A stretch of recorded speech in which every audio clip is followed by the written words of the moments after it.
لله رب العالمين وأشهد أن لا إله إلا الله وحده لا شريك له وأشهد أن محمدا عبده ورسوله صلى الله عليه وعلى آله وصحبه أجمعين أما بعد.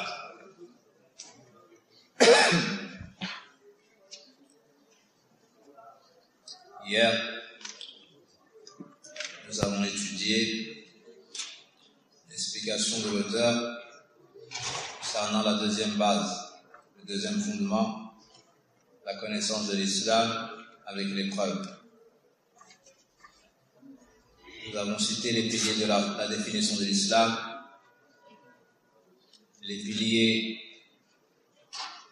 de l'islam, les piliers de la foi, avec les preuves. Puis nous avons détaillé al-iman billah, la foi en Allah subhanahu wa ta'ala, qui comprend 4 points. Qu'est-ce qui nous rappelle ces points? C'est la première chose. Al-iman bi wujudillah, le fait d'avoir foi en l'existence d'Allah subhanahu wa ta'ala. ثانيا الإيمان بربوبية الله سبحانه وتعالى, le fait de croire en la seigneurie d'Allah tabaraka wa ta'ala, son unicité dans celle-ci. ثالثا la divinité, نعم, إفراد الله سبحانه وتعالى بالعبادة, الإيمان بألوهية الله تعالى. ورابعا, quatrièmement, عندما يبقى خيرك تفضل أسماء الصفات بارك الله فيك. الإيمان بأسماء الله وصفاته, c'est d'avoir foi au nom et aux attributs d'Allah tabaraka wa ta'ala. نعم. Après cela, nous avons cité الركن الثاني, الإيمان بملائكة الله تبارك وتعالى. والملائكة جمع ملك, وأصل هذه الكلمة بمعنى الإرسال. Et on a cité plusieurs points concernant la foi aux anges. Lesquels? Premièrement, croire avant ça, en leur existence. Ensuite, aux noms qui nous ont été cités dans les textes. Ensuite, les descriptions qui nous ont été citées dans les textes. Ce dont nous n'avons pas eu connaissance, que ce soit le nom ou bien les actions, on y croit d'une foi générale. Et nous sommes arrêtés ici.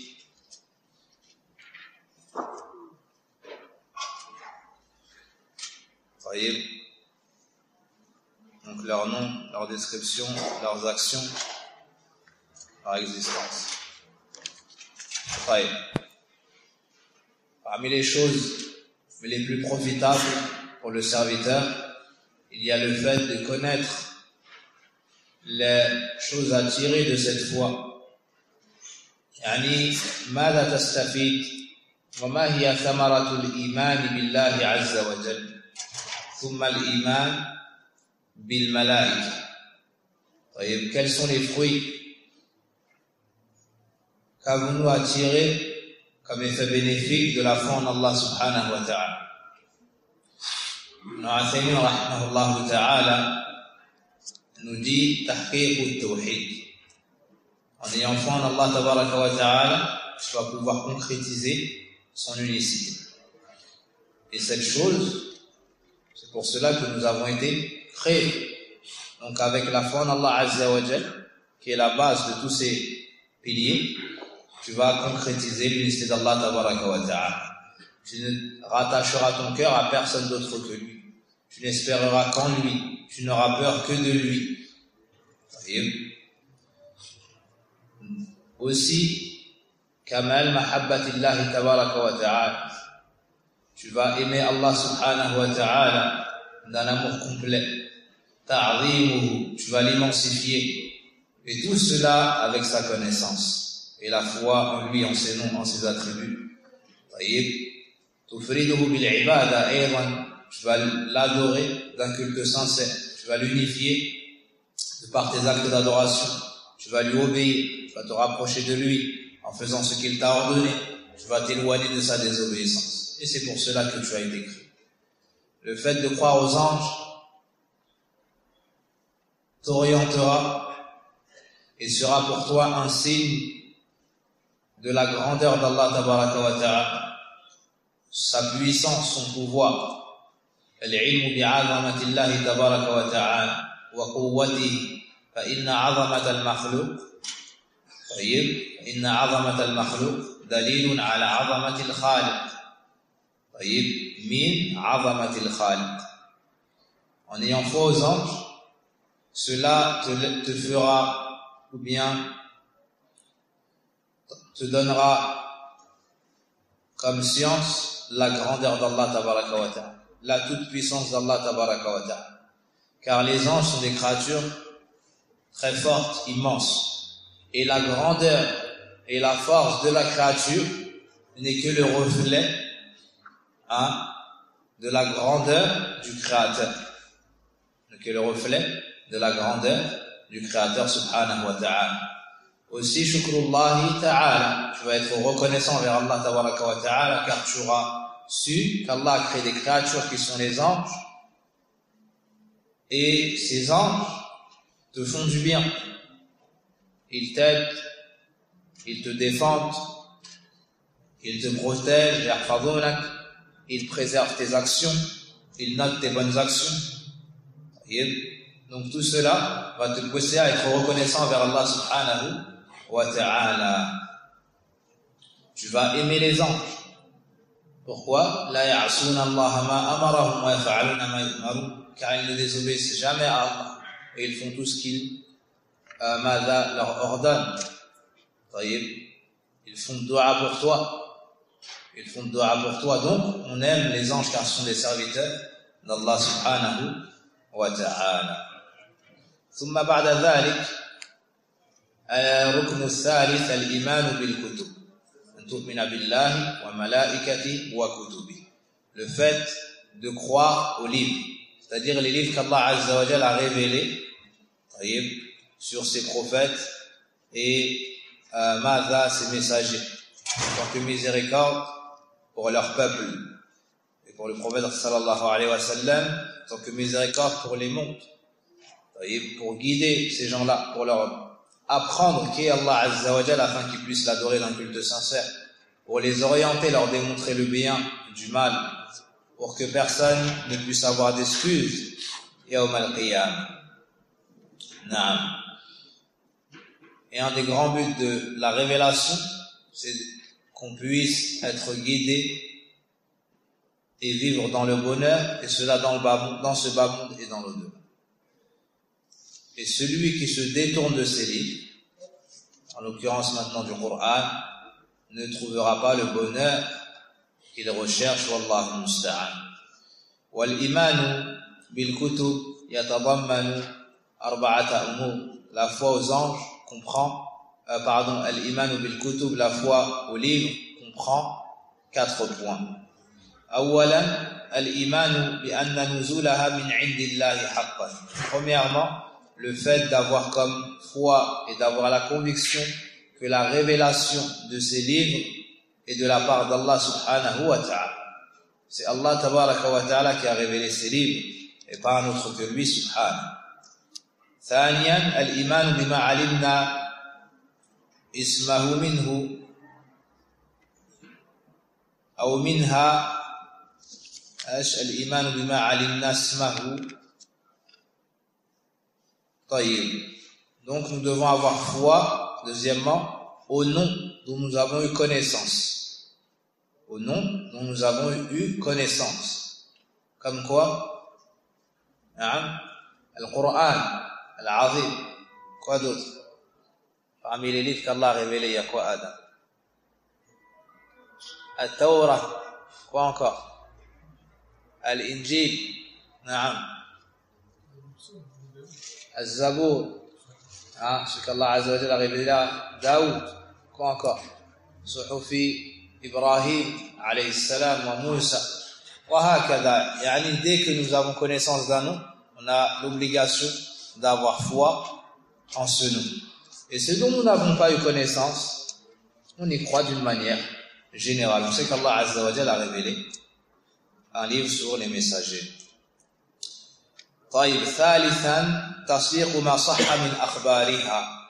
Troisièmement, nous devons reconnaître véridique, nous devons reconnaître comme étant véridiques les informations qui sont authentiques. Les informations qui nous restent des livres passés qui sont authentiques et avoir foi au Coran. Les informations du Coran. Car les livres qui ont été révélés avant le Coran ont été falsifiés. Contrairement au Coran, qui lui a été préservé par Allah subhanahu wa ta'ala. Et on ne peut le falsifier. طيب رابعا العمل بأحكام ما لم ينسخ منها والرضا والتسليم به. Quatrièmement, mettre en pratique les règles qui s'y trouvent. Mettre en pratique les règles religieuses qui s'y trouvent n'ayant pas été abrogées. D'accord? Ce qu'on t'ordonne dans le Coran, tu dois le mettre en pratique. Ce qu'on t'interdit dans le Coran, tu dois t'en éloigner. Tu dois agréer le jugement d'Allah subhanahu wa ta'ala, t'y soumettre. Quand bien même tu n'aurais pas connaissance ou tu n'aurais pas compris la sagesse de cet ordre ou de cet interdit. Anta abdun lillah wa wadhifatuka an tastaslima li amri. Tu es un serviteur d'Allah Azza wa Jalla. Anta muslim. Tu es musulman. Et ton rôle est de te soumettre devant les ordres de ton Seigneur subhanahu wa ta'ala. Et sache que le Coran a abrogé tous les livres passés. Qala ta'ala وأنزلنا إليك الكتاب بالحق مصدقا لما بين يديه من الكتاب ومهيمنا عليه. Dans Surah Al-Ma'idah, Allah subhanahu wa ta'ala nous montre que le Coran, qui est donc le dernier livre révélé, est celui qui devra être appliqué. Donc nous n'avons pas le droit de prendre un autre livre que le Coran et de l'appliquer. Nous ne lisons pas dans les autres livres. Nous ne lisons pas dans les autres livres des gens d'autres religions. Mais on lit le Coran al-Azim. Et dans le Coran, il y a tout ce dont nous avons besoin. Et une fois, le prophète sallallahu alayhi wa sallam a vu Omar avec des feuillets dans ses mains. Et c'était des feuillets de livres passés. Alors le prophète sallallahu alayhi wa sallam n'a pas du tout apprécié cela. Il l'a réprimandé. Il l'a réprimandé afin de lui faire montrer qu'il ne fallait pas regarder dans les autres livres, mais que le Coran nous suffisait. Car le Coran englobe tout le bien, non seulement ce qu'il y avait dans les livres passés, et plus que cela. Naam. Et la foi au livre, de la foi au livre, il y a de nombreux bénéfices. Parmi cela, al-ilmu bi'inayati Allah ta'ala bi'ibad. Ça te montrera combien Allah Azza wa Jal prend soin de ses serviteurs. Il ne les a pas laissés ainsi, mais il leur a envoyé des messagers et sur eux a révélé sa parole, ses livres, subhanahu wa ta'ala, afin qu'on puisse être guidé. Deuxièmement, l'ilmu bi hikmatillahi ta'ala fi shar'i, haythu shar'a li kulli qawmin ma yunasibu ahwalahu. Aussi, la foi au livre te montre de la sagesse d'Allah tabaraka wa ta'ala, du fait qu'il a légiféré à chaque communauté ce qui lui convenait et ce dans quoi il y avait leur bien. Kama qala ta'ala لِكُلٍّ جَعَلْنَا مِنْكُمْ شِرْعَةً وَمِنْهَاجًا. طيب. Le pilier suivant, wa rusuli, la foi au messager.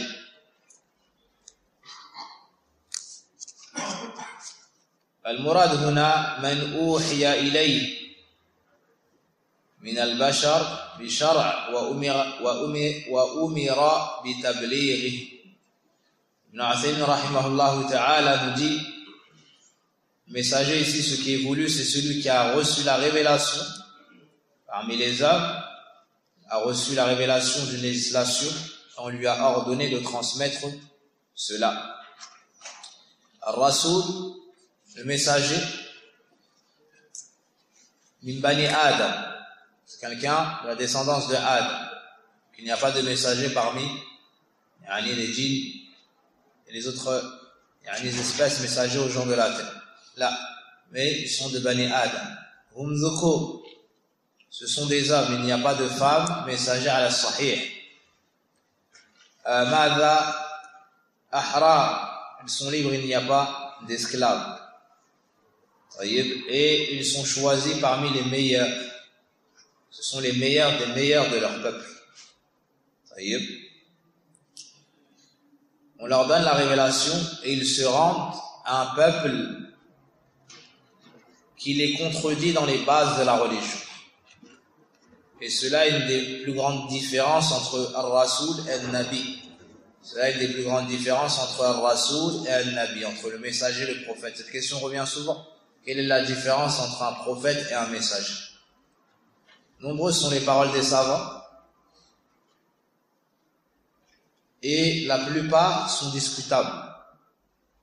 Néanmoins, cette parole est assez forte. C'est de dire que la différence est que le prophète vient à un peuple qui est d'accord avec lui dans les bases de la religion. Il vient un peu à l'image d'un revivificateur. Comme Banu Israël, ils ont reçu beaucoup de prophètes. D'accord? Mais il y avait la même base. Alors que le Rasoul, le messager, vient à un qawm qui n'est pas d'accord avec lui, qui le combatte. Taïb. Wallahu a'lam. Et le premier messager aux gens de la terre est Nuh alayhi salam. Et le dernier, Muhammad sallallahu alayhi wa sallam, comme on le verra plus loin. قال الله تعالى إنا أوحينا إليك كما أوحينا إلى نوح والنبيين من بعد.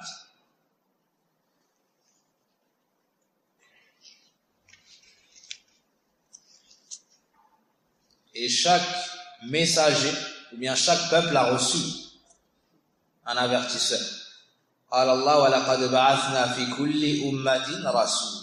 Nous avons envoyé dans chaque communauté un message. أن اعبدوا الله واجتنبوا الطاغوت. Pour leur dire, n'adorez qu'Allah, éloignez-vous de ce qui est adoré en dehors de lui. Surat An-Nahl, l'abeille, verset 36. وقال تعالى وإن من أمة إلا خلا فيها نذير. Surat Fatir, verset 24. Il n'y a pas une communauté sans que ne soit passé un avertisseur. Et sachez que les messagers sont des hommes parmi les hommes. Ils n'ont pas de caractéristiques propres à la seigneurie. Ils n'ont pas le pouvoir de créer, de donner la vie ou de donner la mort. Ils n'ont pas de particularité propre à Allah tabaraka wa ta'ala, mais ils sont comme nous, des êtres humains. Ils tombent malades, ils décèdent, ils mangent, boivent et ainsi de suite. Allah azza wa jalla a même ordonné au prophète Muhammad sallallahu alayhi wa sallam de dire cela au grand jour, afin qu'il ne soit pas adoré en dehors d'Allah tabaraka wa ta'ala, contrairement à ce qu'ont fait les chrétiens avec Isa alayhi salam, qui pourtant lui aussi avait informé son peuple de son caractère humain. قال الله تعالى قل لا أملك لنفسي نفعا ولا ضرا إلا ما شاء الله ولو كنت أعلم الغيب لاستكثرت من الخير وما مسني السوء إن أنا إلا نذير وبشير لقوم يؤمنون. Dans Sourate Al-A'raf, le verset 188, Allah subhanahu wa ta'ala ordonne au prophète sallallahu alayhi wa sallam de dire, dis, je ne possède pour moi aucun bien ni mal, excepté ce que veut Allah. Et si je connaissais les choses de l'invisible, j'aurais pu amasser beaucoup de biens et le mal ne m'aurait pas touché. Je ne suis qu'un avertisseur, un annonciateur de bonnes nouvelles pour un peuple qui croit. فهو عبد لا يعبد ورسول لا يكذب. Voici le juste milieu. Ce sont des serviteurs, on ne les adore pas, mais ce sont des messagers, on ne les dément pas.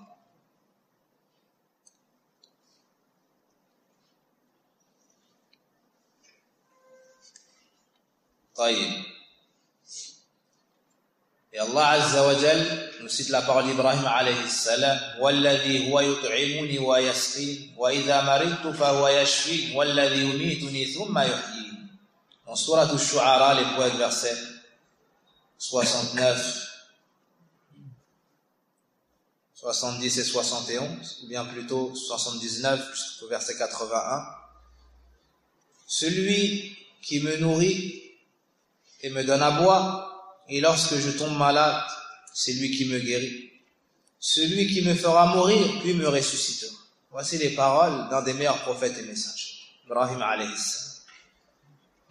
Et le prophète sallallahu alayhi wa sallam, comme ça est testé dans le recueil d'Imam Bukhari et Imam Muslim, nous dit « Innama ana basharun mithlukum ansa kama tansaw, fa idha nasitu fadhakkiruni » Je ne suis qu'un homme comme vous, j'oublie comme vous oubliez.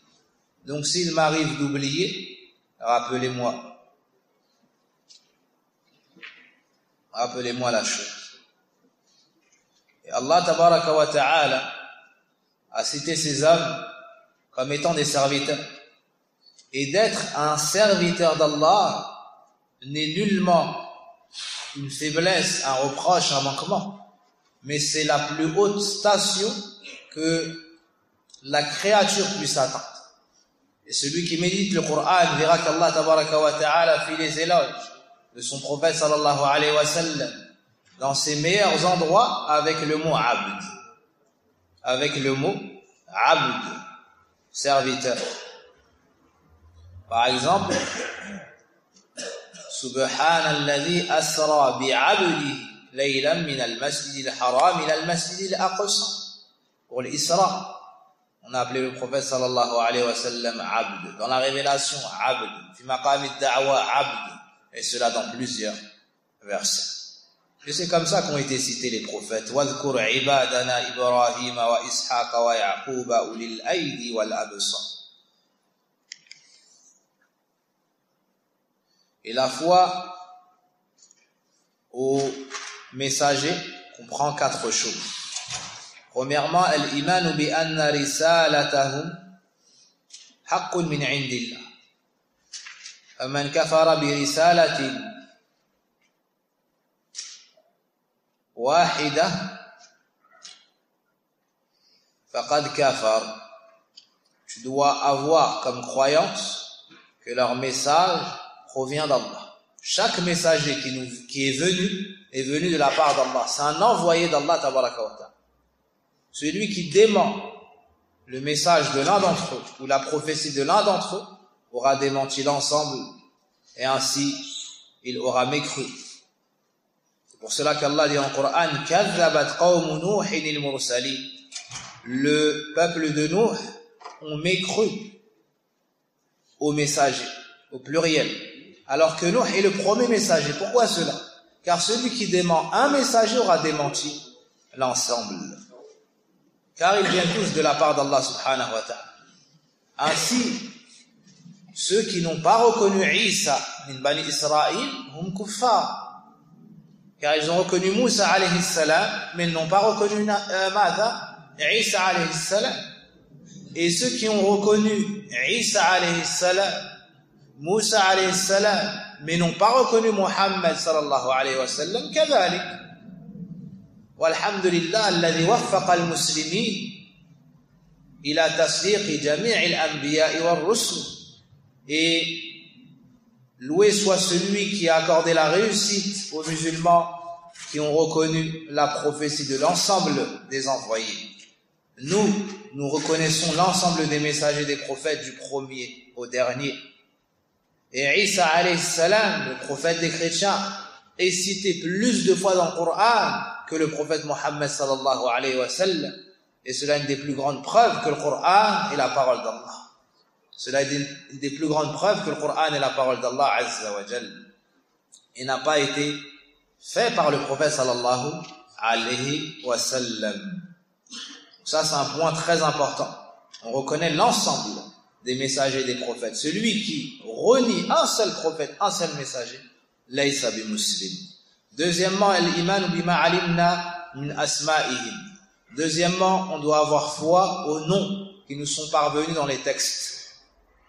Aux noms qui nous sont parvenus dans les textes comme Muhammad sallallahu alayhi wa sallam, Ibrahim, Moussa, Isa, Nuh alayhi salam.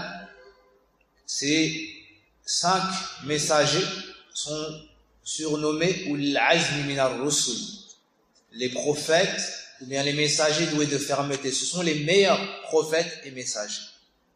Muhammad sallallahu alayhi wa sallam, puis Ibrahim alayhi salam, puis Moussa alayhi salam, puis Isa alayhi salam et Nuh.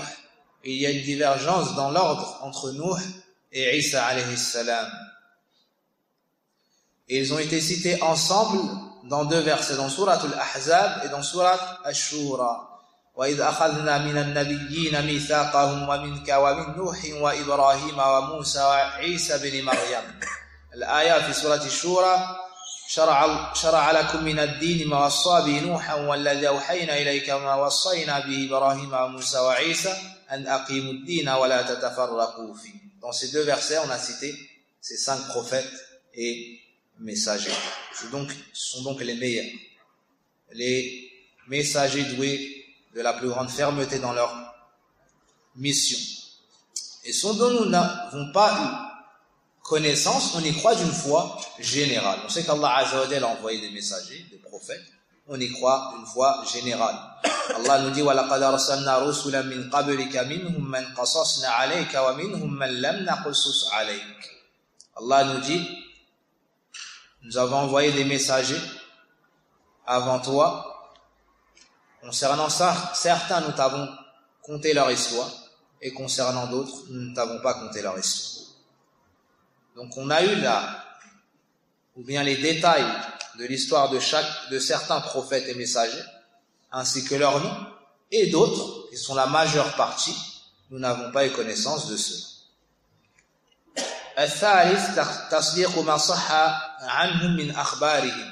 Tu dois croire aux informations authentiques qui nous sont parvenues des prophètes et messagers. 4e, al-amalu bi shari'ati man ursila ilayna minhum wa huwa khatamuhum Muhammadun sallallahu alayhi wa sallam al-mursal ila jami'i an-nas. Qala Allah ta'ala فلا وربك لا يؤمنون حتى يحكموك فيما شجر بينهم ثم لا يجدوا في أنفسهم حرجا مما قضيت ويسلموا تسليما. 4e, le fait de mettre en pratique la législation de celui qui nous a été envoyé. Et c'est le dernier et le sceau des prophètes, Muhammad sallallahu alayhi wa sallam. Allah dit dans le Coran وَمَا أَرْسَلْنَاكَ إِلَّا رَحْمَةً لِلْعَالَمِينَ. Nous t'avons envoyé en tant que miséricorde pour les mondes. Il nous dit également, mais non, par ton Seigneur, ils ne seront pas croyants tant qu'ils ne t'auront pas pris comme juge dans toutes leurs affaires. Puis, ils ne trouveront aucune gêne de ce que tu auras décidé, et tant qu'ils ne seront pas soumis pleinement à ta décision. Nous avons l'ordre de suivre le prophète sallallahu alayhi wa sallam, de revenir à lui, de juger selon sa législation. Vous voyez, ça c'est un point très important. Et c'est l'épreuve. Lorsque tu diverges avec quelqu'un, comment est-ce que tu vas savoir qui a raison et qui a tort? Et après avoir su que tu as tort et que c'est l'autre qui a raison, est-ce que tu vas le suivre? Est-ce que tu vas délaisser tout orgueil et t'humilier pour le suivi de la sunna et la mise en pratique de la religion du prophète Mohammed sallallahu alayhi wa sallam, ou tu camperas sur tes positions car tu trouveras trop humiliant de délaisser ta parole et de suivre la vérité, celle qui est en conformité avec les textes. Ici il y a l'épreuve, et ici on reconnaît celui qui est ferme dans la religion d'Allah Azza wa Jal des autres. Et parmi les fruits de cette foi, la foi au messager, al-ilmu bi rahmatillahi ta'ala wa inayati bi ibadi, le fait d'avoir connaissance de la douceur d'Allah Azza wa Jal envers ses serviteurs et le fait qu'il prenne soin de nous, le fait d'avoir connaissance de sa miséricorde, du fait qu'il ne nous a pas laissés en vain ici, mais il a choisi l'élite de ses créatures pour les envoyer à leur peuple. Et ça, c'est une grande miséricorde de la part d'Allah tabaraka wa ta'ala envers nous, afin qu'on puisse emprunter le chemin droit. Car avec notre raison, avec notre science, notre propre intelligence, nous n'avons pas la capacité de savoir ce qu'Allah aime de ce qu'il n'aime pas. Quel est le chemin pour atteindre son agrément puis rentrer au paradis? Mais avec l'intermédiaire des prophètes qu'Allah nous a envoyés, on a pu savoir cela. Alhamdulillahi Rabbil Alamin. Deuxièmement, shukruhu ta'ala ala hadhi ni'mati al-kubra. Le fait de se montrer reconnaissant vers Allah Azza wa Jal pour ce grand bienfait. Le fait de nous avoir envoyé des messagers, des prophètes. Ça, c'est le plus grand bienfait d'Allah Azza wa Jal. Le fait de nous avoir envoyé le prophète Mohammed sallallahu alayhi wa sallam pour nous montrer qui est Allah, quelle est sa religion, comment l'adorer, que faire pour entrer au paradis, que faire pour se sauver de l'enfer. Alhamdulillahi Rabbil Alamin, hamdan kathiran tayyiban barakan fi. ثالثا محبة الرسل عليهم الصلاة والسلام, le fait d'aimer les prophètes et les messagers, car ce sont les créatures les plus complètes, les plus parfaites, ayant le mieux concrétisé l'adoration d'Allah subhanahu wa ta'ala. Ce sont des créatures qui ont enduré afin que la religion d'Allah nous soit transmise. Ce sont des créatures qui ont enduré par pitié envers leur peuple pour pouvoir leur enseigner le chemin qui mène à l'agrément d'Allah tabaraka wa ta'ala.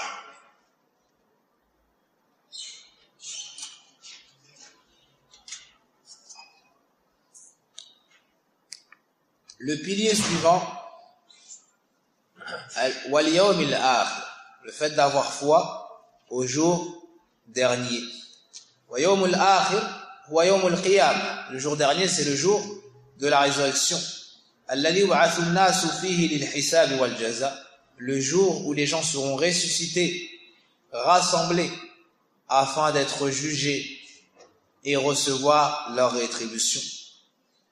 Et on l'a appelé le jour dernier car il n'y aura pas d'autre jour après celui-ci. Du fait que les gens du paradis prendront leur place au paradis. Ja'ana Allahu wa iyyakum minha ula. Et les gens de l'enfer prendront leur place en enfer. A'adana Allahu wa iyyakum min hadha. Et ce nom a de nombreuses appellations. Ce nom, Yawm al-Qiyamah, Yawm al-Akhir, il y a de nombreuses appellations. Et cela nous montre la grandeur de ce jour, car chacun de ces noms nous indique une de ses caractéristiques. Yawm al-Tarab, al-Qiyam, Tayyib. Tout ça, nous montre la gravité de ce jour, la grandeur de ce jour. Allahu musta'an, wa la hawla wa la quwwata illa billah. والإيمان باليوم الآخر يتضمن ثلاثة أمور. La foi au jour dernier englobe 3 points, comprend 3 points. أولا الإيمان بالبعث, le fait d'avoir foi en la résurrection. وهو إحياء الموتى حين ينفخ في الصور النفخة الثانية, فيقوم الناس لرب العالمين حفاة غراة غرلا وبهما. Donc Allah Azza wa Jal va ressusciter les morts après que Israfil ait soufflé dans la trompe. Ibn Uthaymin nous dit ici une deuxième fois. Alors les gens se tiendront debout devant le Seigneur des mondes. Ils seront nus, non circoncis, pieds nus et sans rien, excepté leurs actions. Wallahu musta'an. قال الله كما بدأنا أول خلق نعيد وعدا علينا إنا كنا فاعلين. Allah nous dit, tout comme nous avons fait la première création, nous la recommençons. Et la résurrection des créatures, le fait de les ressusciter, c'est une chose qui a été affirmée non seulement dans le Coran, mais dans l'ensemble des voies avant l'islam. Il n'y a pas de divergence sur cela. Et c'est un des plus grands points qu'ont rejeté Kuffar Quraysh. C'est pour cela que ce point a longuement été détaillé dans le Coran, particulièrement dans les versets mécois. ثم إنكم بعد ذلك لميتون ثم إنكم يوم القيامة تبعثون. Allah nous dit, vous serez ensuite, ou bien après cela, vous mourrez. Puis, le jour de la résurrection, vous serez ressuscités. Et le prophète sallallahu alayhi wa sallam nous dit, comme dans le recueil de l'imam Bukhari et l'imam Muslim, يُحْشَرُ النَّاسُ يَوْمَ الْقِيَامَةِ حُفَاةً غُرْلًا. Les gens seront ressuscités le jour dernier.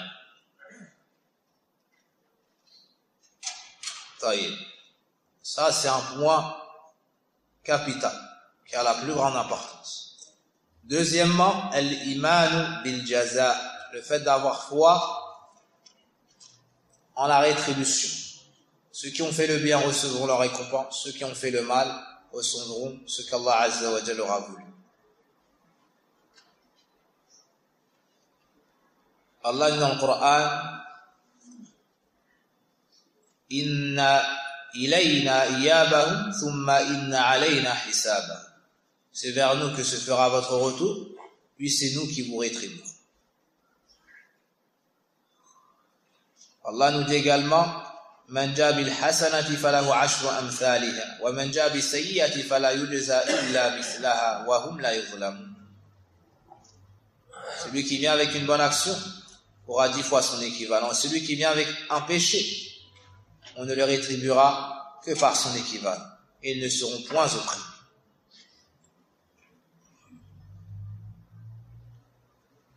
Non. Tout le monde sera jugé. Les hommes, les femmes, les gouverneurs, les gouvernés. Et personne ne pourra s'échapper ce jour. Chacun sera questionné. Et chacun trouvera ce qu'il a avancé.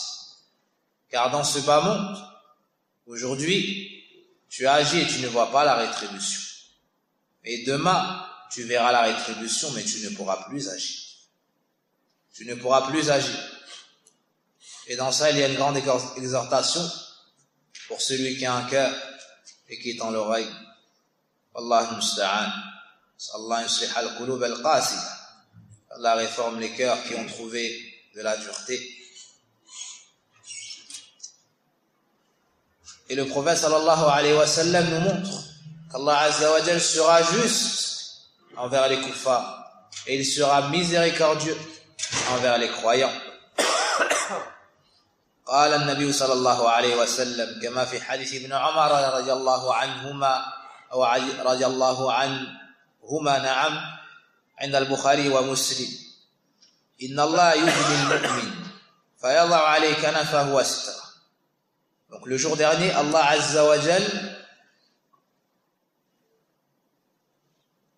rapprochera son serviteur croyant, Ahlul Tawhid, et il le couvrira. فيقول أتعرف ذنب كذا تعرف ذنب كذا فيقول نعم أي رب reconnais-tu telle faute, reconnais-tu tel péché? Et le serviteur dira, certes, ô mon Seigneur. حتى إذا قرره بذنوبه ورأى أنه قد هلك قال on lui citera tellement, on lui passera en revue ses péchés au point où il se verra anéanti. Il pensera être anéanti, perdu. Mais Allah dira, قد سترتها عليك في الدنيا وأنا أغفرها لك اليوم. Allah, Ar-Rahmur Rahimin, lui dira, je te les ai cachés dans ce bas monde et aujourd'hui je te les efface. Aujourd'hui je te les pardonne. On lui donnera donc son livre de bonnes actions. وأما الكافر أو وأما الكفار والمنافقون فينادى بهم على رؤوس الخلائق هؤلاء الذين كذبوا على ربهم ألا لعنة الله على الظالمين. Concernant les mécréants et les hypocrites, ces gens-là seront appelés devant l'ensemble des créatures. Et on dira, voici ceux qui ont menti sur leur Seigneur, que la malédiction d'Allah soit sur les injustes.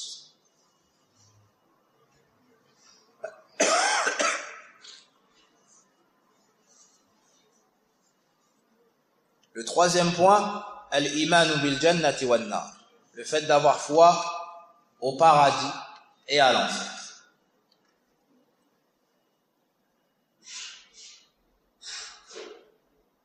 C'est la demeure éternelle,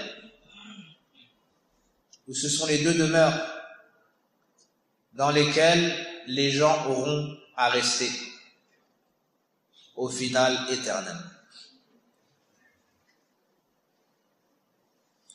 Le paradis est la demeure de la félicité, du bonheur, du délice, qui a été préparé pour les gens pieux, pour les gens sincères, pour les gens qui ont unifié Allah d'un culte sincère et ont dit La ilaha illallah Muhammadur Rasulullah. Puis, ont agi selon ce qui découle de cette parole et n'ont pas commis ce qui annule cette parole.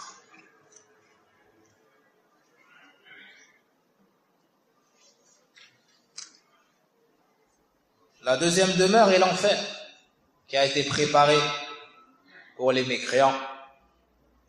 Et ceux qui ont des actions qui leur ressemblent pourront y entrer un temps déterminé afin de se purifier de leurs péchés pour finir ensuite au paradis. Et au final, tous les croyants, tous les musulmans seront au paradis et tous les mécréants seront en enfer. Tous ceux qui ont unifié Allah d'un culte sincère et suivi le prophète Mohammed sallallahu alayhi wa sallam seront au paradis. Et les autres seront en enfer.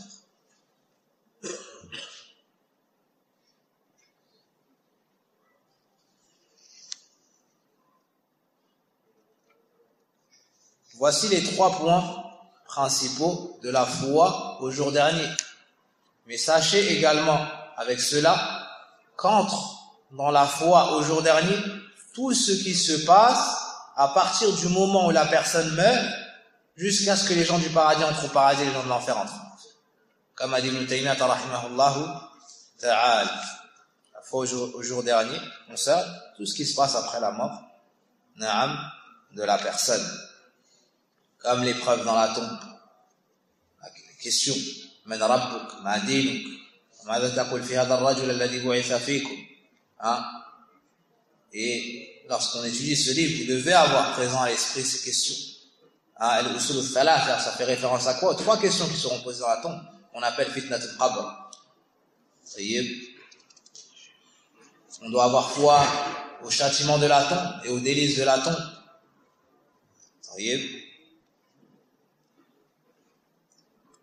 Et tout ce qui a été cité dans les hadiths. La foi au jour dernier apporte aux serviteurs les meilleures provisions pour l'au-delà. Il y a de nombreux bénéfices à citer cela, à étudier cela, à concrétiser la foi aujourd'hui. أولاً الرغبة في فعل الطاعة والحرص عليها رجاءً لثواب ذلك اليوم. Premièrement, le désir et la motivation quant à l'accomplissement des bonnes actions. Le serviteur est enclin à la bonne action, à l'obéissance d'Allah Azza wa Jal, car il a toujours présent à l'esprit qu'il est fi dunya dans ce bas monde pour un temps déterminé et qu'il s'en faut de peu pour qu'il le quitte et qu'il passe de l'autre côté. Il sait que demain il se tiendra debout devant le Seigneur des mondes. Donc, il espère trouver la récompense. Il sait que tout ce qu'il fait est noté et que tout ce qui est noté sera présenté yawm al-qiyamah. Subhanallah. En sachant qu'une bonne action, tu vas la trouver yawm al-qiyamah. Ala yushajji'uka hadha ala fi'li ta'at. Celui qui sait qu'un sourire dans le visage de son frère, dans le visage de ses parents, un sourire, tu le trouves yawm al-qiyamah en hasan. Peut-être qu'avec un sourire, tadkhul al-jannah. Subhanallah. Une aumône. Aujourd'hui, tu fais une aumône, peut-être que tu ne donnes pas d'importance.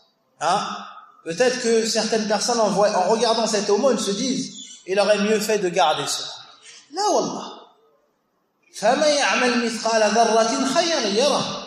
Allah, dans le Coran, celui qui fait le poids d'une petite fourmi noire de bien, le verra. Il le verra où? Il le verra yawm al-qiyamah. Subhanallah, ça pèse sur la balance. Ça affecte dans le jugement. Ça a une place dans tes hasanat. Al-kalimatu tayyiba, sadaqa, la bonne parole, ça affecte. Le bon comportement, c'est lourd sur la balance yawm al-qiyamah. Et il n'y a pas plus lourd que le tawhid. Et il n'y a pas plus lourd que la ilaha illallah. Il n'y a pas plus lourd que le nom d'Allah Azza wa Jal, comme a dit le prophète sallallahu alayhi wa sallam. Donc, il y a une grande motivation dans cela pour les bonnes actions. Une grande motivation pour faire le bien. Rappelez-vous qu'Allah Azza wa Jal voit tout, entend tout. C'est Ash-Shakur, il est reconnaissant. Vous faites peu, il vous donne beaucoup. Allah subhanahu wa ta'ala est bon, il est généreux. Tu fais peu et il décuple ton action. Tu as l'intention de faire une bonne action, tu ne la fais pas, on t'inscrit une bonne action complète. Puis si tu la mets en pratique, on t'inscrit une bonne action et on te la multiplie par 10 jusqu'à 700 fois, jusqu'à te décupler cela. Voici la générosité d'Allah tabaraka wa ta'ala. Ça doit nous pousser à faire le bien. Ça doit nous pousser à faire le bien. Les livres que vous avez dans les mains, entre les mains, on a pu acheter cela grâce à Allah subhanahu wa ta'ala, puis au don de bienfaisants parmi les frères et les femmes. Ce livre-là n'est pas coûteux. Ça, bien qu'il renferme un grand trésor, la connaissance d'Allah, la connaissance du prophète, sallallahu alayhi wa sallam, la connaissance de l'islam. Et avec cela, on apprend notre religion.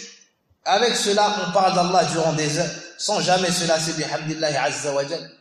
À un moment ou d'autre, sont dans les péchés, dans l'égarement, ou dans des assises de l'innovation, Allah al-musta'an. Ces gens-là qui ont avancé cet argent, 1 euro, 2 euros, 50 euros, 100 euros, on espère et on demande à Allah azza wa jal de leur permettre de trouver cette récompense yawm al-qiyamah décuplée. Wa huwa akramul akramin. ثانيا الرهبة عند فعل المعصية والرضا بها خوفا من عقاب ذلك. Deuxièmement, la peur et la grande crainte de faire le péché, le fait de s'éloigner de la désobéissance d'Allah Azza wa Jal, de fuir devant la désobéissance d'Allah Azza wa Jal. Pourquoi? Car tu as peur de voir ce péché yawm al-qiyamah, le jour dernier. Tu as peur de trouver cette action, car tu sais que les mauvaises actions sont écrites et qu'elles seront présentées yawm al-qiyam si Allah Azza wa Jalla ne les efface pas. Donc la personne médite et réfléchit avant de s'avancer dans une chose qui lui vaudrait la colère d'Allah tabaraka wa ta'ala. Lorsque tu penses à faire un péché, rappelle-toi de ce jour-là et pose-toi cette question: est-ce que j'ai une réponse pour avoir fait cela chez Allah Azza wa Jalla demain? Est-ce qu'Allah Azza wa Jalla est satisfait de cela? C'est une grande question qu'il te faut te poser, car demain tu auras à répondre des questions. Et Yawm al-Qiyam, on va t'interroger: pourquoi est-ce que tu as fait ça? Ô serviteur, tu as fait telle chose, telle chose, telle chose. On t'avait interdit telle chose, mais tu l'as fait. Subhanallah. Ne sais-tu pas que tu vas être questionné, ressuscité, tenu debout devant Allah, le Seigneur des mondes, celui qui voyait tout, qui entendait tout, Al-Shahid Al-Raqib, celui qui est témoin, qui te surveille. Fala ilaha illallah. Qui est-ce qui sera sauvé ce jour? Allah nous a comblé de bienfaits indénombrables. Wa nahnu qa'imuna ala ma'siyati fil yawmi wal layla. Et nous, de jour comme de nuit, on lui désobéit. Subhanallah. C'est pour ça que certains parmi les plus prédécesseurs ont dit: si ce que j'ai connu, c'est-à-dire les anciens, vous avez vu, auraient pensé que vous n'avez pas foi au jour dernier. Subhanallah. Si ceux qu'on a connus vous auraient vu, ils auraient pensé que vous n'avez pas foi au jour dernier. Ça, c'est les paroles d'hommes comme Al-Hassan al-Basri et d'autres. Donc ils parlent aux tabi'un, atba' tabi'in. Que dire alors s'ils avaient vu notre époque? Que dire alors s'ils avaient vu les meilleurs de notre époque? وَلَسْتُ مِنْهُمْ وَاللَّهُ الْمُسْتَعَانُ وَأَسْتَغْفِرُ اللَّهَ وَأَتُوبُ إِلَيْهِ. الثالثا تسلية المؤمن عما يفوت من الدنيا بما يرجوه من نعيم الآخرة وثوابها. Un point très subtil que Muhammad ibn Salih al-Uthaymin rahimahullah ta'ala a cité ici. Il nous dit: il y a une consolation pour le croyant dans tout ce qu'il n'a pas réussi à voir dans ce bas monde. Subhanallah. Regardez l'intelligence des savants. Il y a une consolation pour le croyant pour tout ce qu'il n'a pas réussi à avoir dans ce bas monde, du fait qu'il espère mieux dans l'au-delà. Car il sait qu'il y a le jour dernier, il sait que la finalité c'est le paradis, bi'idhnillah wa rahmati tabaraka wa ta'ala. Donc la personne, lorsqu'elle a un problème, ou lorsqu'elle fait des causes pour obtenir un bien, puis elle n'arrive pas à atteindre son but, ihris ala ma yanfa'uk wasta'in billah wa la ta'jaz. Donc il a fait les causes, il s'est aidé d'Allah Azza wa Jalla, et qu'il isti'ana, demande d'aide. Au final, il n'obtient pas cette chose. Cette chose ne lui a pas été décrite. Quel comportement doit-il avoir? Qadar Allah wa ma sha'a fa'al. Allah a décrété cela, il fait ce qu'il fait. Tu es tranquille. On te donne la chose, tu remercies Allah. On ne te donne pas la chose, tu dis alhamdulillah ala kulli hal. Tu endures, tu patientes, car tu sais que ce bas monde, c'est un lieu de passage, à l'image d'un couloir, à l'image d'un arbre sous lequel tu t'es mis à l'ombre pour faire une sieste, puis tu t'es relevé, tu es parti, comme nous a cité le prophète sallallahu alayhi wa sallam. Subhanallah. Donc dans ce bas monde, si tu as eu telle chose, alhamdulillah, si tu ne l'as pas eu, wallahi que tu n'as rien perdu. Tu n'as rien perdu. Yawm al-Qiyamah, le prophète sallallahu alayhi wa sallam nous dit plutôt qu'on va amener la personne qui a eu le plus grand plaisir et les plus grandes jouissances dans ce bas monde. D'accord? On va le prendre et le mettre un instant dans l'enfer et l'en ressortir immédiatement. Puis on lui dira au serviteur: est-ce que tu as déjà été heureux dans ce bas monde? Il dira: jamais au mon Seigneur. Ça, c'est la personne qui a goûté à tous les plaisirs. Il a tout fait sans se soucier des limites d'Allah Azza wa Jalla. cette personne, en un court instant, va oublier tous les plaisirs de ce bas monde. Subhanallah. Est-ce que ça vaut donc, est-ce que ça vaut le coup de transgresser pour avoir ces plaisirs? Ou bien de se révolter car nous n'avons pas réussi à obtenir telle chose? Là, ce bas monde n'est qu'un lieu de passage. La personne qui est éprouvée dans la santé, la personne qui est éprouvée par des enfants ingrats, la personne qui est éprouvée par des parents loin d'Allah, la personne qui est éprouvée par le fait d'être aveugle, le fait de ne pas pouvoir avoir des enfants, et toutes les épreuves, qu'elle se rappelle de ce jour, qu'elle se rappelle que ce bas monde ne durera pas. Kullu man alayha fan, kullu man alayha fan, kullu shay'in halikun illa wajha. Allah Azza wa Jalla nous dit, tout est voué à disparaître. Tout est voué à disparaître, excepté son visage. Kullu nafsin dha'iqatul maut, thumma ilayna turja'un. Toute âme goûtera à la mort, puis c'est vers nous que se fera votre retour. Donc ces quelques paroles, on espère qu'Allah Azza wa Jalla mettra du bien afin qu'on en tire profit et qu'on se rappelle de la valeur de dunya et surtout de la valeur de l'au-delà. Et celui qui se rappelle souvent de la mort verra les effets dans ses actions. Naam. Puis, le dernier pilier des piliers de la foi, l'iman bil qadar. خيره وشرعه وشره.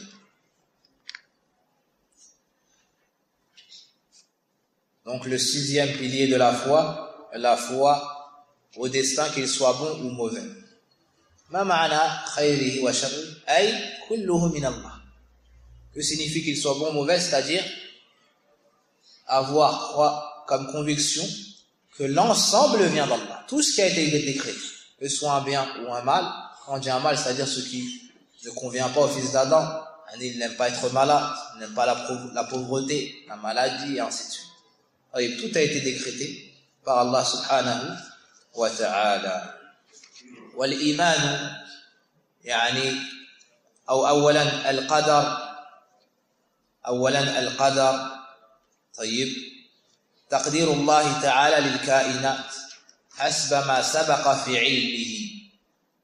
تقدير الله للكائنات حسب ما سبق به علمه واقتضت حكمته. Le destin, c'est ce qu'Allah subhanahu wa ta'ala a prédestiné pour l'ensemble des créatures, na'am, et cela conformément à sa science parfaite et en accord avec sa sagesse complète. Subhanahu wa ta'ala. Donc Allah tabaraka wa ta'ala, طيب, الإيمان بالقدر يتضمن ويتحقق بأربعة أمور. La foi au destin se concrétise avec 4 points. On prend 4 points. الأول الإيمان بأن الله تعالى علم كل شيء. Premièrement, le fait de savoir qu'Allah Azza wa Jal a la science parfaite, donc il a donc tout su. Allah subhanahu wa ta'ala sait tout. Il connaît le passé, il connaît le futur, il connaît le présent, même les choses impossibles. Il sait comment cela se serait réalisé si cela avait été. Il connaît tout subhanahu wa ta'ala, les choses en général, les choses en détail, ce qui le concerne lui ta'ala, subhanahu, ce qui concerne ses créatures, il connaît tout. Deuxièmement, al-iman bi anna Allah kataba dhalika fi al-lawh al-mahfuz.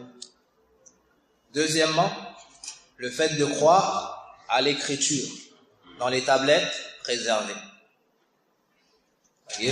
Allah subhanahu wa ta'ala a créé la plume, il lui a dit écrit, elle a dit qu'est-ce que j'écris? Il lui a décrit tout ce qui sera jusqu'au jour de la résurrection. Comme dans le hadith, et dans un autre hadith, كتب الله مقادير الخلائق قبل أن يخلق السماوات والأرض ب50,000 سنة. Dans le hadith d'Abdullah ibn Amr ibn al-As, dans le recueil d'Imam Muslim, il nous dit, j'ai entendu le prophète, le messager d'Allah sallallahu alayhi wa sallam dire, Allah a écrit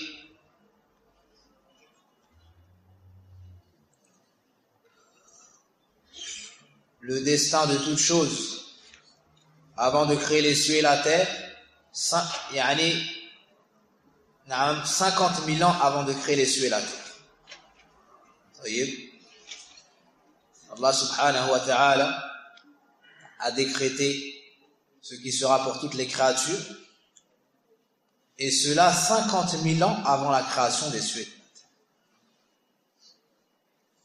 Allah subhanahu wa ta'ala a réuni ces deux premiers points dans sa parole. Alam ta'lam anna Allah ya'lamu ma fi as-samaa'i wal ard inna dhalika fi kitab inna dhalika 'ala Allah yasir. Et dans d'autres versets. Dans Surat al-Hajj, Allah nous dit, ne sais-tu pas qu'Allah sait ce qu'il y a dans les cieux et la terre? Tout cela est dans un livre. Et certes, cela est pour Allah facile. Donc, la première étape, c'est la science. Le fait d'avoir comme conviction ferme qu'Allah sait tout. Il sait tout, donc tout a été écrit. Tout a été inscrit. Jusqu'à Yawm al-Qiyamah. Troisièmement, al-mashi, à la volonté d'Allah. Ce que veut Allah se réalise. Ce qu'il ne veut pas ne se réalise pas. Donc, Allah a tout écrit. Et lorsqu'il veut que cela se réalise par sa volonté. طيب. إذن الإيمان بأن جميع الكائنات لا تكون إلا بمشيئة الله تعالى. Donc tout ce qui se réalise comme bonne chose et comme mauvaise chose ne se réalise qu'après la volonté d'Allah Azza wa Jalla. Ce qu'il veut se réalise. Ce qu'il ne veut pas ne peut se réaliser.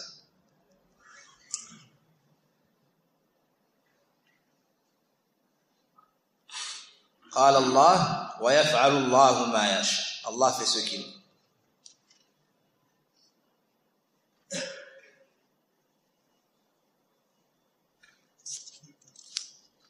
وما تشاءون إلا أن يشاء الله رب العالمين. Vous ne pouvez vouloir sans qu'Allah ne le veuille.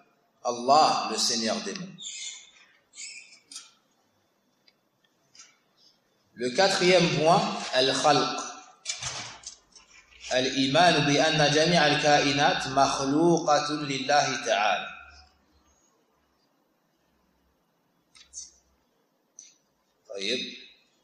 Le quatrième point, c'est la création. Le fait de savoir que tous, qu'Allah subhanahu wa ta'ala nous a créé nous et nos actions. Nous et nos actions. Personne avec leurs caractéristiques, mais aussi nos actions.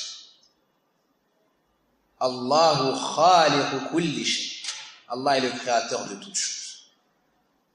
Allah est le créateur de toutes choses. Wa huwa ala kulli shay'in wakil. Et il est garant de toutes choses. Wa khalaqa kulla shay'in faqaddarahu taqdira. Wallahu khalaqakum wa ma ta'mal. Allah dit dans le Coran, Allah est celui qui vous a créé vous, ainsi que ce que vous faites.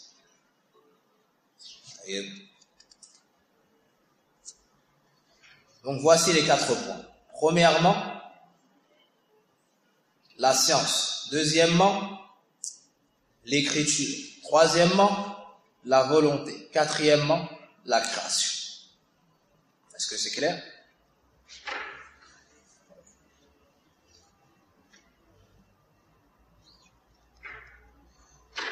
Et cela n'empêche pas le serviteur d'avoir une volonté. Nous sommes tous conscients de cette volonté. Lorsque tu parles volontairement. Lorsque tu marches de ton plein gré. Tu décides de faire la chose, tu décides de ne pas la faire. Si ce n'est que tout ce que tu fais, tu ne le fais qu'après qu'Allah ne l'ait fait. وَمَا تَشَاءُونَ إِلَّا أَن يَشَاءَ اللَّهُ رَبُّ الْعَالَمِينَ. Allah dit dans le Coran, فَمَنْ شَاءَ اتَّخَذَ إِلَى رَبِّهِ مَآبًا. وقال فأتوا حرثكم أن شئتم وقال فاتقوا الله ما استطعتم واسمعوا وأطيعوا وقال لا يكلف الله نفسا إلا وسعها لها ما كسبت وعليها ما اكتسبت. Dans de nombreux versets, Allah Azza wa Jal affirme pour le serviteur une volonté. D'accord? Et lorsque tu fais, c'est toi qui fais l'action. Lorsque tu lèves ta main, tu sais que c'est toi qui lèves ta main. Mais tout ce que tu fais, c'est créé par Allah tabaraka wa ta'ala. Et tu l'as fait qu'après qu'Allah Azza wa Jal ne l'ait voulu. Et tu es libre de suivre, tu as une volonté qui te permet de suivre le chemin de la droiture ou de t'en éloigner. Liman sha'a minkum ay yastaqim. Celui qui parmi vous le veut, emprunte la droiture. Mais وَمَا تَشَاءُونَ إِلَّا أَن يَشَاءَ اللَّهُ رَبُّ الْعَالَمِينَ. Mais vous ne pouvez vouloir, si ce n'est qu'après qu'Allah l'ait voulu, Allah le Seigneur des mondes. Allah subhanahu wa ta'ala est celui qui a tout créé. C'est lui qui nous a donné la volonté, la capacité, la force. Et tout ce que tu fais, tu le fais avec cela. On dit donc et on répète qu'Allah est notre créateur et le créateur de nos actions. Mais tu es responsable de tes actions. Et toi, tu as un libre arbitre et une volonté. Tu n'es pas comme une feuille au vent. Tu n'es pas comme une feuille au vent et tu ressens de toi-même cela. Tu ne peux donc pas utiliser le destin pour te défendre devant les péchés. Mais tu peux utiliser le destin devant un malheur. Pour te consoler une personne. Amma la personne qui désobéit à Allah Azza wa Jal de jour comme de nuit, lorsque tu la conseilles, il te dit qadar Allah. Ça, c'est l'excuse qui a été citée dans le Coran, l'excuse des associateurs, des kuffars. C'est eux qui ont utilisé le destin devant leur shirk et leur péché. Ils ont dit, si Allah avait voulu, on n'aurait pas fait de shirk. Si Allah avait voulu, on n'aurait pas fait de shirk. طيب سيقول الذين أشركوا لو شاء الله ما أشركنا ولا آباؤنا ولا حرمنا من شيء كذلك كذب الذين من قبلهم حتى ذاقوا بأسنا قل هل عندكم من علم فتخرجوه لنا إن تتبعون إلا الظن وإن أنتم إلا تخرصون. Si cela avait été le fait d'utiliser le destin devant tes péchés, ça avait été l'excuse, Allah Azza wa Jalla ne les aurait pas réprimandés et il ne les châtierait pas pour cela. Et lorsque des compagnons ont dit فَبِمَا الْعَمَلْ إِذَنْ, pourquoi est-ce qu'on agit alors? Si Allah Azza wa Jalla a tout su, a tout décrété, les gens qui auront paradis, les gens qui auront en enfer. Le prophète sallam a dit i'malu, agissez, faites les causes, et chacun se verra faciliter ce pourquoi il a été écrit. طيب.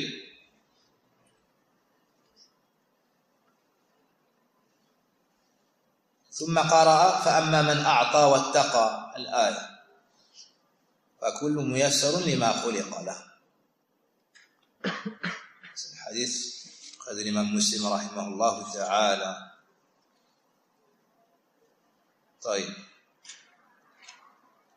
Aussi, on répond à cette personne, le destin d'Allah, ce qu'Allah a décrété, c'est une chose que personne ne sait, sauf lui subhanahu wa ta'ala.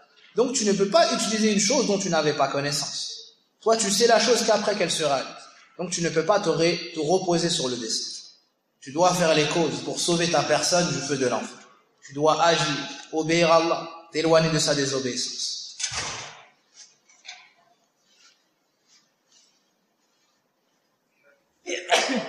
La foi au destin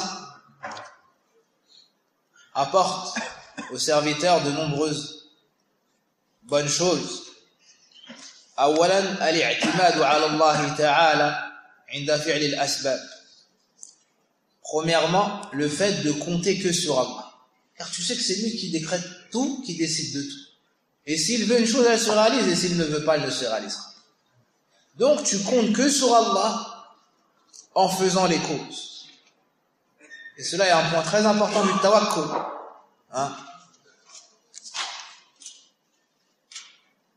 Tu ne dois pas te reposer sur les causes.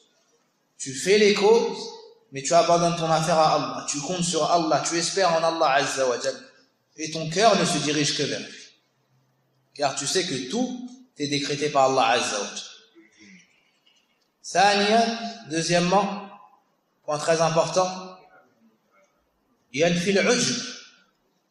Ça, la foi au destin empêche le serviteur de s'étonner de soi-même. Pourquoi? Tu sais que tout ce que tu as eu, c'est décrété par Allah Azza wa Jal.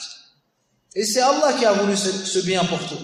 Et sans Allah, tu n'aurais pas pu être ce que tu es. Tu n'aurais pas pu avoir ces richesses, cette intelligence, cette science, cette piété et autres. C'est que par la grâce d'Allah Azza wa Jal que tu as eu tout cela. À quoi bon donc se vanter et s'enorgueillir devant le commun des musulmans? Ou montrer du peu de science que tu as devant des ignorants afin d'être élevé, immensifié et montrer aux gens que tu connais qu'ils sont eux ignorants et donc dépendants de toi. Là, tout ce que tu as et tout ce que tu transmets, wallahi, lawla Allah. Lui c'était Allah, tu n'aurais pas mis un pied dans la mosquée. Tu ne te serais pas prosterné. Tu n'aurais pas donné une aumône. Tu n'aurais rien connu. C'est Allah Azza wa Jal qui a voulu pour toi ce bien. Donc tu n'as pas le droit d'être orgueilleux et vaniteux. Wallahu musta'an. Donc tu sais que tous tes bienfaits ont été décrétés par Allah subhanahu wa ta'ala. Donc au lieu de t'étonner de toi-même, cette maladie très grave qu'on appelle al-ujb, tu seras plutôt reconnaissant devant Allah subhanahu wa ta'ala ou envers Allah pour ses bienfaits. Deuxièmement, tasir da'iman mutma'innan afwa. Tu seras constamment serein, apaisé devant tout ce qui t'arrive. Pourquoi? Tu sais que c'est le destin d'Allah subhanahu. Tu sais que c'est Allah qui a voulu cela. Donc ça t'apaise. Tu sais que celui qui a décrété ça, c'est un Seigneur tout-puissant, qui est savant, sage et aussi miséricordieux. Donc, tu es serein dans toutes les situations. Qu'un mal te touche, ou qu'un bien, ou que tu perdes un bien, dans tout cela, tu sais que ça viendra. Alors tu es tranquille. Tu as perdu de l'argent, tu es tombé malade, tu as eu tel malheur, tu n'as pas réussi à avoir tel diplôme, tu n'as pas réussi à épouser telle femme, tu n'as pas réussi à avoir un enfant. Tout cela a été décrété par qui? Par Allah subhanahu wa ta'ala. Est-ce que tu aurais pu changer ce destin? Non. Alors tu es mutmaïn. Tu es tranquille. Tu sais que ça vient d'Allah subhanahu wa ta'ala, tu acceptes et tu te soumets. Et tu sais même que si tu endures, tu te verras récompensé par Allah tabaraka wa ta'ala. ما أصاب من مصيبة في الأرض ولا في أنفسكم إلا في كتاب من قبل أن نبرأها إن ذلك على الله يسير.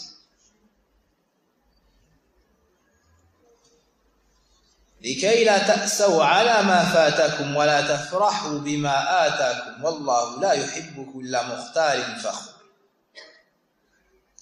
Allah nous dit, il n'y a pas un malheur qui vous touche sur la terre ou en vous-même sans que cela ne fût inscrit dans un livre avant de vous créer, avant de vous avoir créé.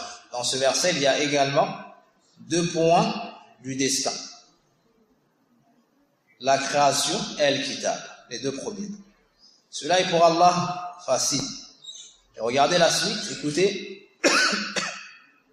Afin que vous ne soyez pas attristés pour ce que vous avez manqué et que vous ne fassiez pas preuve d'orgueil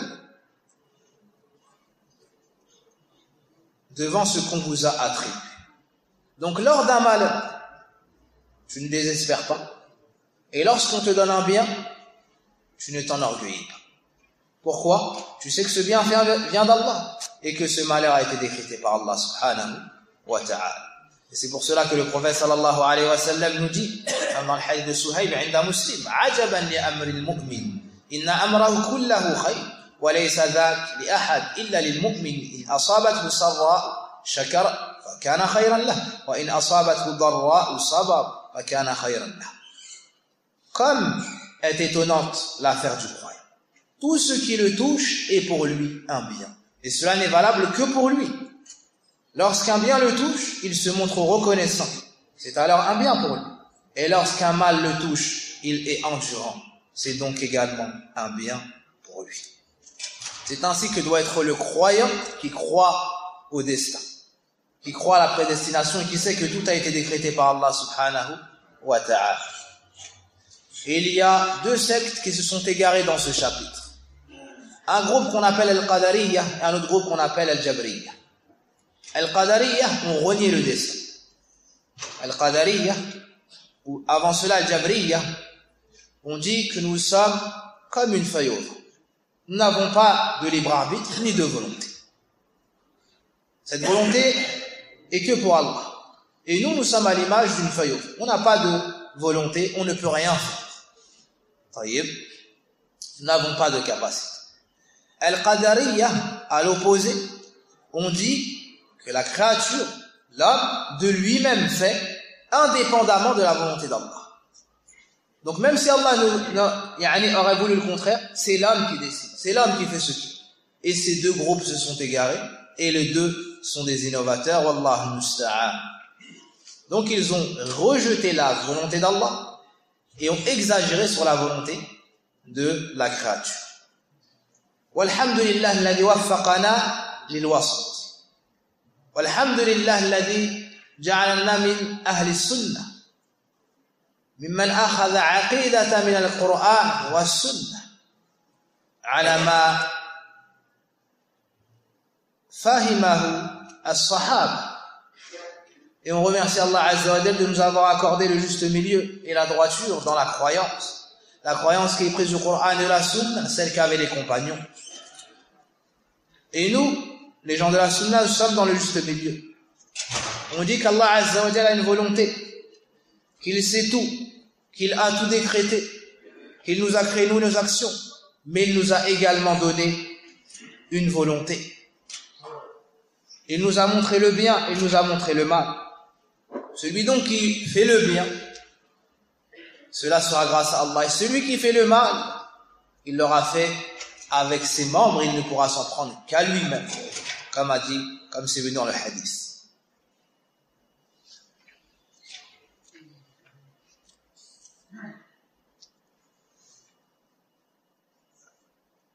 Et on a déjà cité les textes qui affirment la volonté d'Allah, qui affirment la volonté du serviteur. Il y a donc dans ces textes-là une réfutation pour les deux groupes.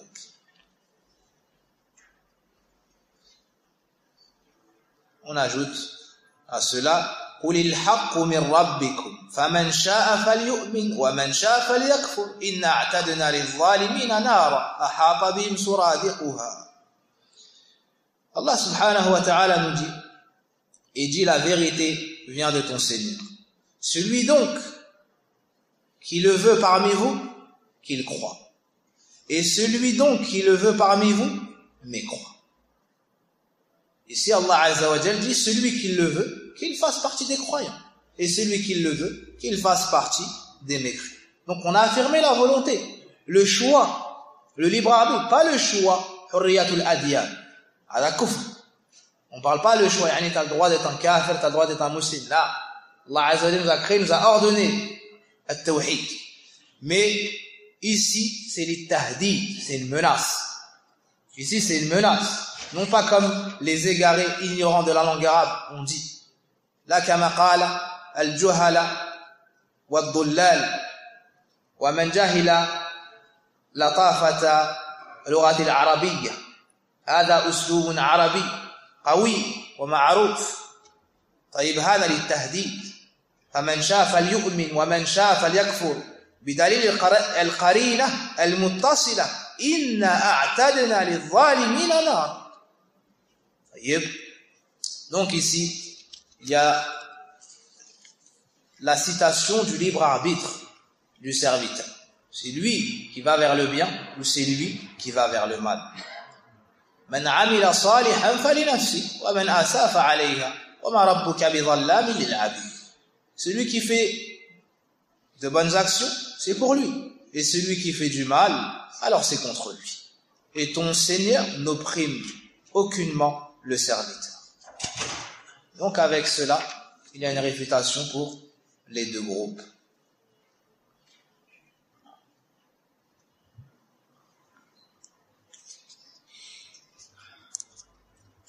Particulièrement ce qu'on a cité pour Al-Jabriyya, Al-Qadariyya.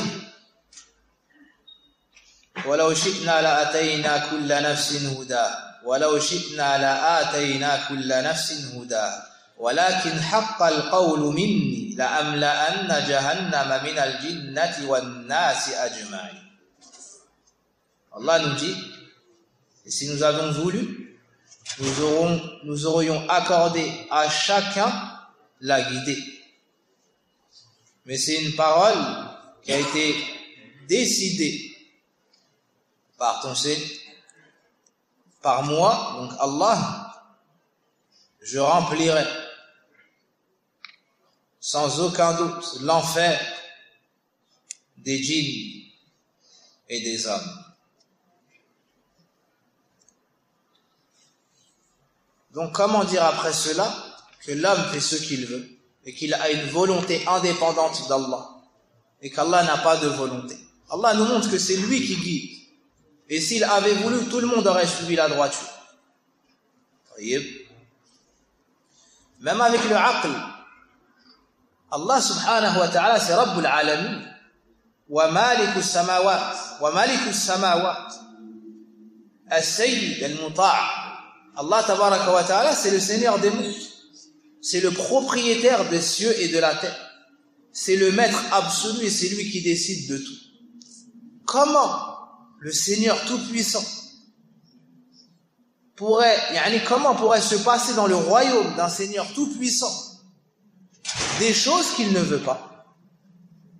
Subhanallah. Tayyib, hada batil. Et avec cela, bihamdillahi azza wa jal wa mahdhi fadlihi wa ihsanihi alayna ختمنا شرح أركان الإيمان والحمد لله الذي به تتم الصالحات.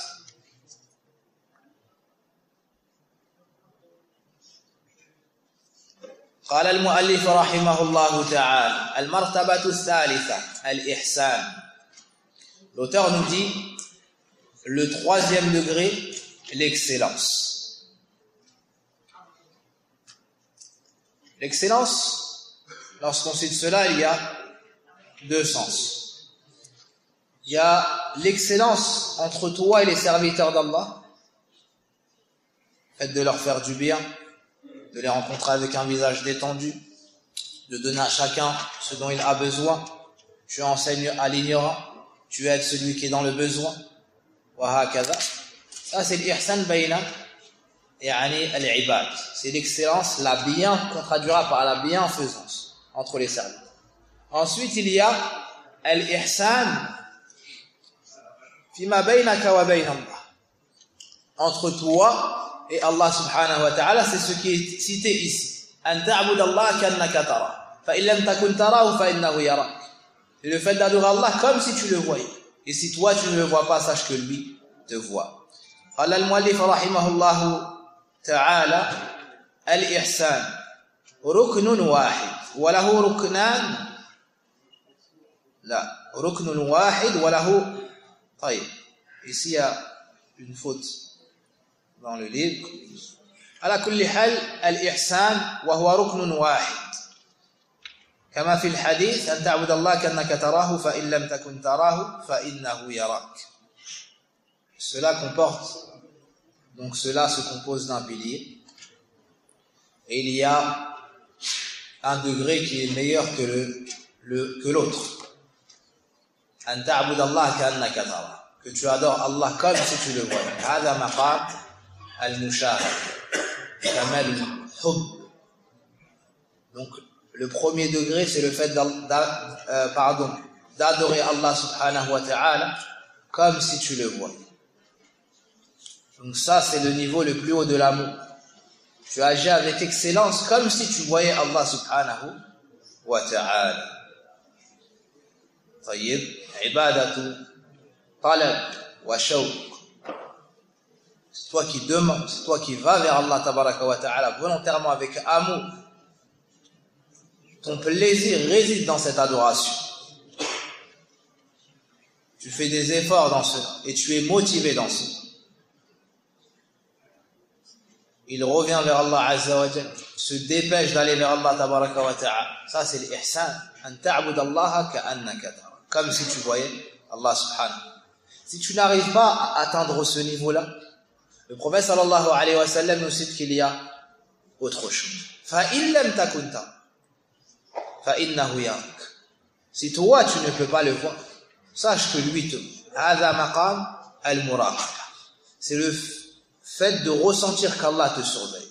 Tu adores Allah Azza wa Jalla avec excellence, car tu sais qu'Allah te voit, t'entend, te surveille, et qu'il est témoin de tous tes faits et gestes. هذا مقام المراقبة.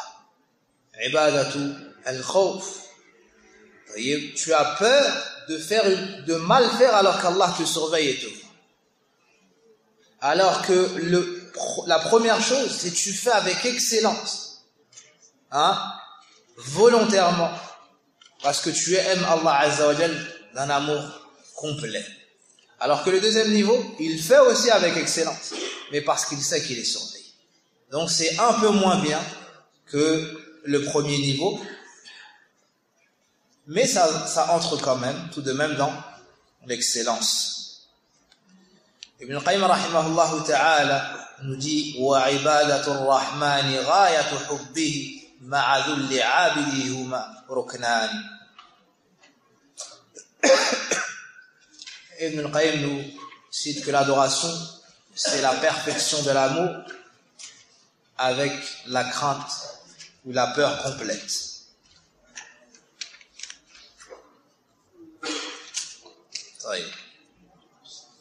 Ça, c'est le niveau le plus haut, al-ihsan. On a cité que l'islam a 3 degrés.